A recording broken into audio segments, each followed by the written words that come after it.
প্রতি বছর সৌদি আরবের সাথে মিল রেখে ঈদ উদযাপন করলেও এবার সৌদিরও একদিন আগে 7 জন মুসল্লি মিলে আদায় করলেন ঈদের নামাজ।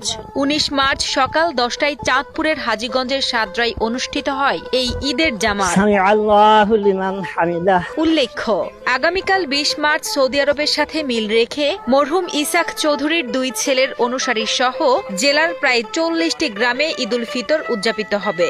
আবার দেশের আকাশে চাঁদ দেখা সাপেক্ষে 21 তারিখেও ঈদ হতে পারে চাঁদপুরে। বিশ্বের যে কোনো প্রান্তে ঈদের চাঁদ দেখা গেলে ঈদ পালনের রীতি অনুসরণ করেন চাঁদপুরের সাদরা দরবার শরীফের প্রতিষ্ঠাতা মাওলানা ইসাক চৌধুরীর অনুসারীরা। সেই হিসেবে সৌদি আরবের সাথে মিল রেখেই ঈদের নামাজ আদায় করেন তারা। তবে এবছর আফগানিস্তান ও মালয়েশিয়ায় ঈদ উদযাপিত হওয়ার খবরের ভিত্তিতেই আজ মরহুম ইসাক চৌধুরীর ছেলে মাওলানা আবু বক্করের ইমামতিতে অনুষ্ঠিত হয় এই ঈদের জামাত। এর আগেও ইসাক চৌধুরীর 2 ছেলের অনুসারীদের পৃথক দিনে ঈদ উদযাপন করতে দেখা গেছে। JBS holdings limited.